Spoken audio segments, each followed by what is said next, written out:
and I'm feeling good.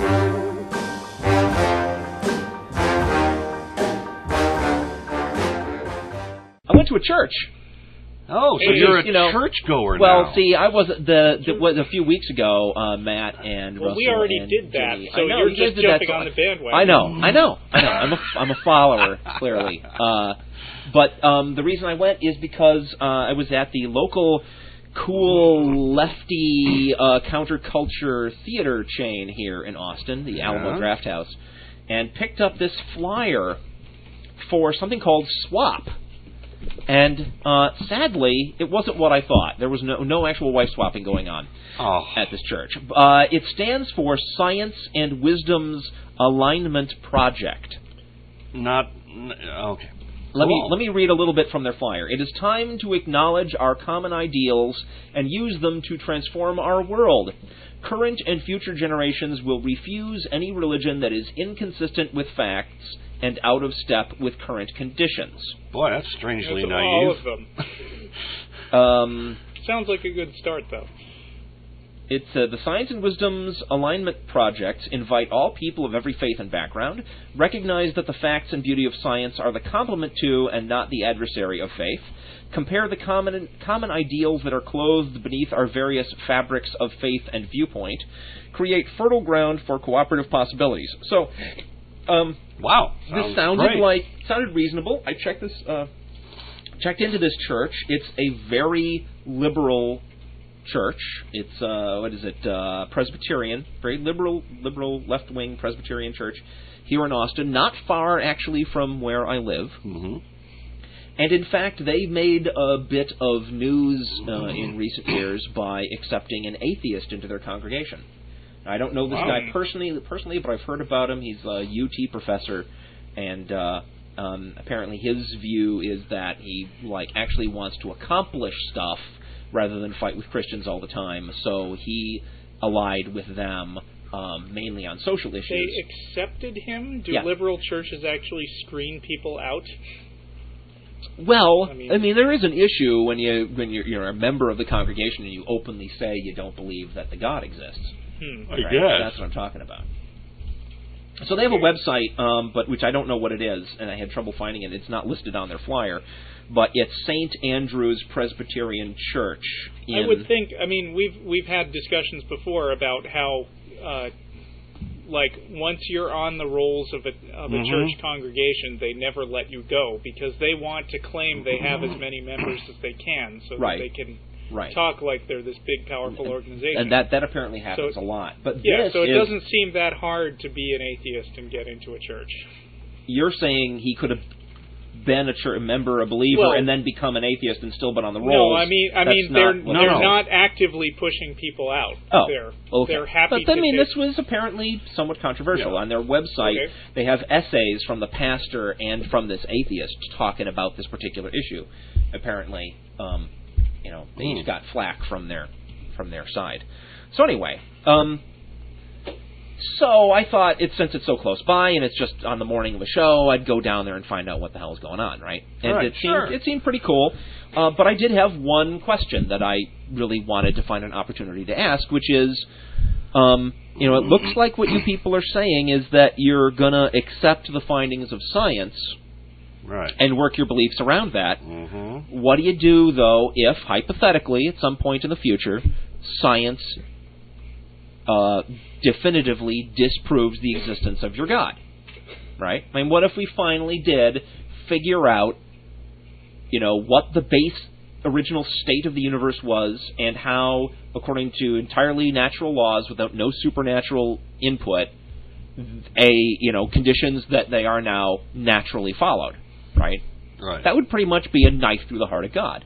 What if that happens? Are you guys prepared to accept where the implications of where the evidence leads, no matter what, or are you just posturing so that you don't look like morons?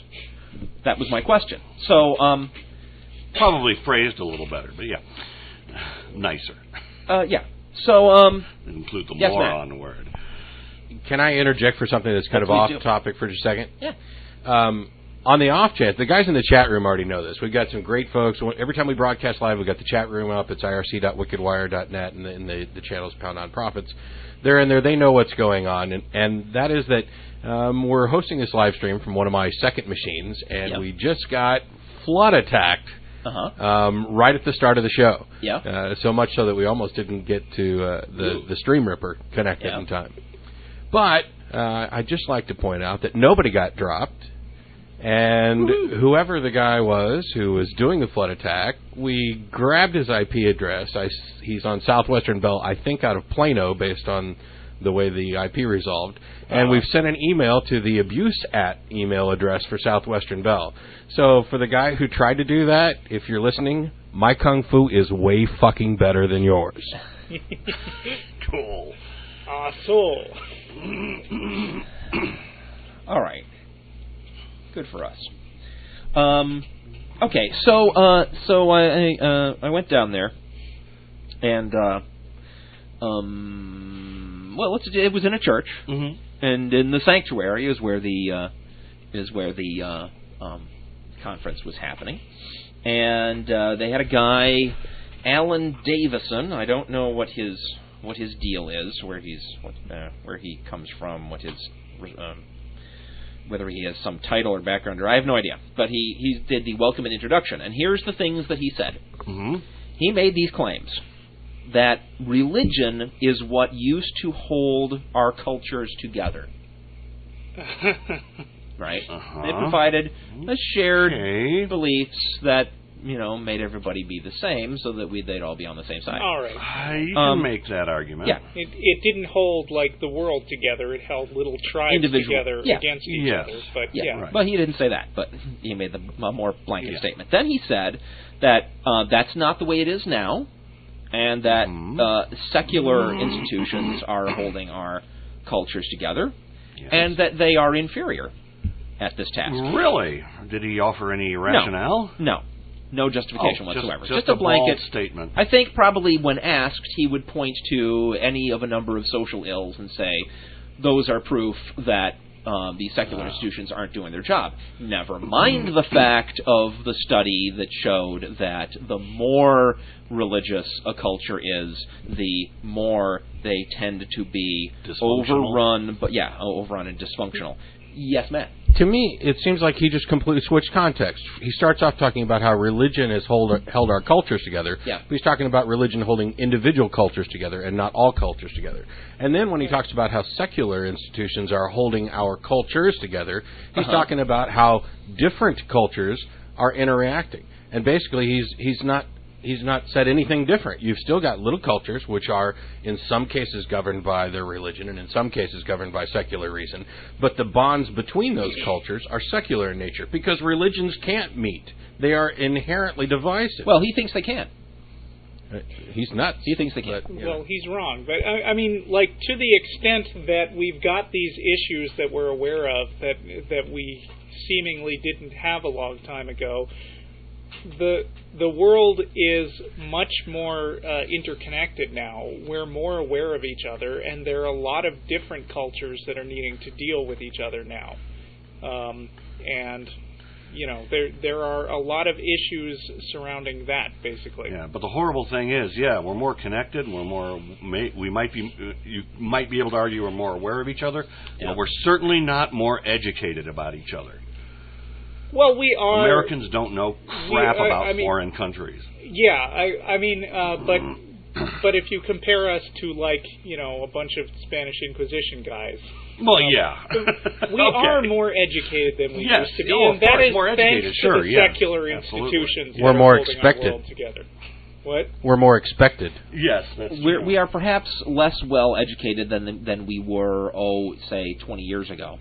Yeah, very possible. Yes. All right. So he's made these blanket statements, and then concludes by saying that he fervently hopes that our culture will change again, and that religion will go back to being the glue that holds our culture together, and that the result of that will be that religious wisdoms will be taught once again in public schools. Of course.